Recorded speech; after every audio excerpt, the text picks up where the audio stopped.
What's up, everybody? Week 8 in the books. Going into week 9. Man, we had some great games this week. We had two nail biters.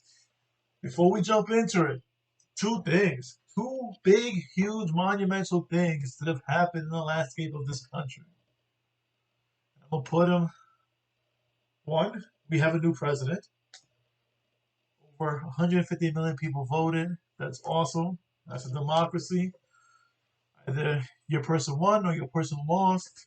It was good to see our country do our civic duty to put the next person in charge. Um, so that's awesome news. And the other awesome news is it has been finalized. The new owner, Steve Cohen, and man, he wasn't playing any games. Clean house. Brody gone. Manaya gone. Whole front office gone. And listen, between Cohen and Alderson, man, it feels real good right now to be a Met fan. Real good to be a Met fan, man. Just yeah, man. And what's crazy, and I'm gonna get into the football thing, but what's crazy, man, there's so many possibilities. And I'm gonna go into it. But first, let's talk football. Last week, man, 3-4. I don't know what's going on, man. My picks are just off, man. Start off, Eli, two-time Super Bowl MVP versus Baby Shark. Man, Evan, man. 100 to 95, I get the L. And it was close too, man. I was hoping for that. It was hard because they're playing against my Giants. I was just hoping for that would just get a little more yards. There were opportunities, man, but just the Giants D. It's hard. On the one hand, I'm like, great defense, man. They're playing tough. On the other hand, I was like, damn, I need 5 more points. Oh, I hate that about fantasy football when they're playing against my team because it's hard to like. That being said, I get the L. I drop down to 5-3. Evan, you get the win. You go up to 3-5. M Team 8000 versus Blind Buffalo Wings. One of the picks I did get right. And man, at first I thought, man, Alex has got this week in the bag, man. Dalvin Cook goes off for 4 touchdowns, 48 points. I'm like, nah, he's got the win this week. But man, no one else performed for you, man. It was a bad week for you. Marco, man, you had big games from Brady. Corey Davis had a nice game. For Ayuk from San Fran had 19 points. You pull out the win, 116-98. Marco's M Team 8000 goes up to 3-5. Alex, man, you're on a 3-game losing streak, man. You're on the skid, man. Get down to 4-4. Legendary Giant versus Bad Boys, man, and Legendary Giant with a 99-70 win. And I mean, listen, Eddie, man, you just guys didn't perform for you, man. You only had three guys in double digits. Russell Wilson had a monster game, potentially the MVP of the league this year. They get the win. Legendary Giant goes up to 6-2. Bad Boys drops out to 5-3. Steel Curtain versus Butchwick Hitman and Steel Curtain, man. Let me tell you, you're, you're good, man. Your team, you're 5-3 right now. Ariel, man, you've got some guns on that team, man. Your wide receivers, you got Jones finally back healthy. Metcalf had a monster game. It's like every week a different Seattle wide receivers having a monster game. Tyreek Hill, I mean, your wide receivers won it for you last week. Combined between those three, you're looking at what, 93 points between the, no, 73 points. My apologies. 73 points between the between three wide receivers. I mean, that's pretty much got you the win. Steel Curtain goes up now to 5-3. Bushwick Headman drops down to 3-5. Bubba, man, you had a good run, but I think you're gonna start hitting a losing streak, man. Sorry, man. Gotham Knights versus Brooklyn Giants. And I'm going to tell you right now, the one sleeper pick who started off poorly, who I think is going to bounce back and finish in the top 4, is going to be Gotham Knights. Terry's got a squad. And I think it was just bad luck the first few weeks of the season. But you're starting to hit your stride now. Mahomes, monster game, 46 points, 5 touchdown passes against the Jets D. I mean, that's not surprising. You pull out the win 120 to 83. Terry, your team's up now to 3-5. Well, your team drops down to 3-5. Colin Kaepernick versus Mean Machines, and this is one of the two close games.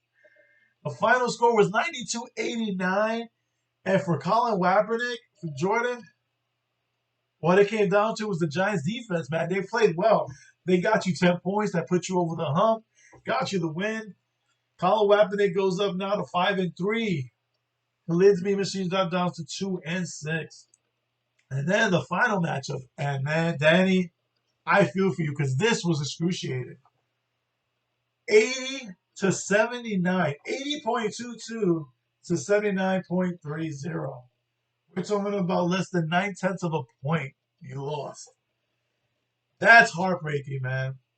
And what's worse was that, man, Wentz had a horrible game against Dallas, but he just got enough to put him over the mark. It was the Sunday night game that put him over the mark. Frank's Jets, the reigning champs, they go up to 6-2, and he's on a 3-game winning streak. Danny, you drop down to 3-5, man. So you look at the standings right now. Legendary Giant and Frank's Jets on top of the leaderboard, 6-2 record. Then you have Eli, two-time Super Bowl MVP, Steel Curtain, Colin Kaepernick, and Bad Boys topping out 2-6. The 2-6 spots with the 5-3 record. Alex holding down the 7th spot with the 4-4 record. And now we have 1, 2, 3, 4, 5, 6 teams tied for that last playoff spot at 3-5.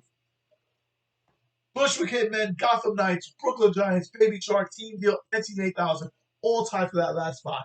It is tight. No one's running away with this. Part of it is due to the ridiculous amount of injuries that have happened, and people really have to be creative on that waiver wire. Frank, by the way, dude, I had that freaking waiver wire from Dallas, and you freaking took him from Seattle, the running back. Okay, I got me upset. All right, this week's matchups. Let's look at it. First off, Eli, two-time Super Bowl MVP versus Bushwick Hitman, two of the originals. So it was funny. The other day I was looking at the history of the league, and I didn't realize there's only a few teams here that are from the original league. Eli, two-time Super Bowl MVP. Bushwick Hitman, two of the originals. And Bubba, man, I'm sorry, but you're going to get the L this week, man.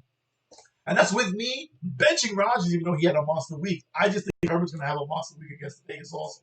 Vegas defense is crap. I think he's going to put up numbers. I even think he's going to put up more numbers than the 35 points that Rodgers put up. I got myself getting the win. Bad Boys versus Team Deal. Danny, I want to go for you. I do, and I know you got both running backs going against the Jets, which makes sense because the Jets defense is horrific.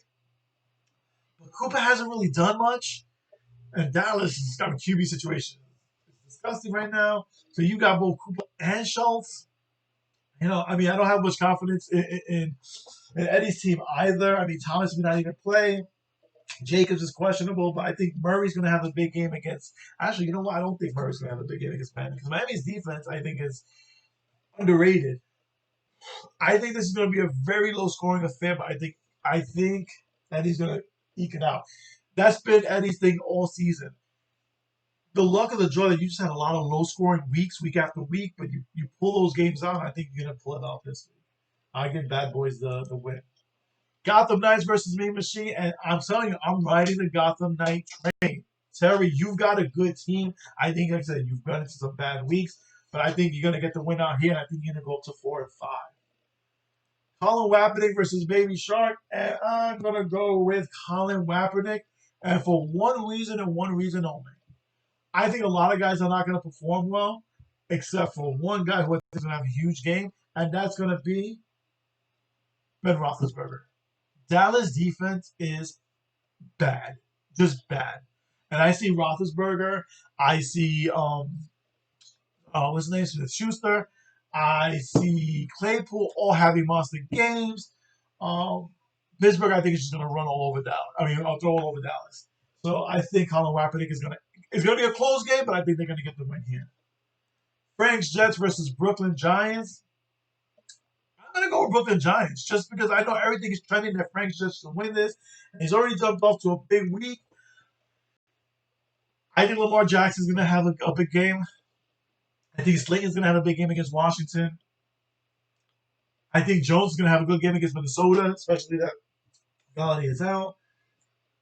I think it's going to be a close game, but I think Brooklyn Giants gets the win. Then we have Flying Buffalo wins against Steel Curtain, and I'm going to go with Steel Curtain. Ariel, man, you're just riding this train right now. I mean, it's just, man, you're taking no prisoners, and your wide receiving drafting of Jones, Metcalf, and Hill is going to carry you a long way. I got Steel Curtain getting the win. Alex, I don't know what's going on, man. The team is just like, you've hit a wall. Hopefully, you can break out of it before it's too late. The last matchup, Legendary Giant versus NC 8000. I would have given this to Marco if it wasn't for the fact that look who's coming back for Legendary Giant. Christian McCaffrey. And how fitting is it that his first game in is going to be against the former owner who had him for 3 years, man. Marco, had McCaffrey. That was his keeper every year. He did very well with him. First game back is going to be against him. It's going to be heartbreaking. I think McCaffrey has a good game, and I think Legendary Giant's going to get the win. So my picks this week: Eli, 2-time Super Bowl MVP. Bad Boys, Gotham Knights, Colin Kaepernick, Brooklyn Giants, Steel Curtain, Legendary Giant. The New York Mets. This is the scenario I see playing now, and it's going to be beautiful. This year, a lot of teams are not going to be spending because they weren't fans in the seats last year. Teams lost money, so they were already frugal prior to this year, as you saw with a lot of free agent contracts. This year, more so than ever.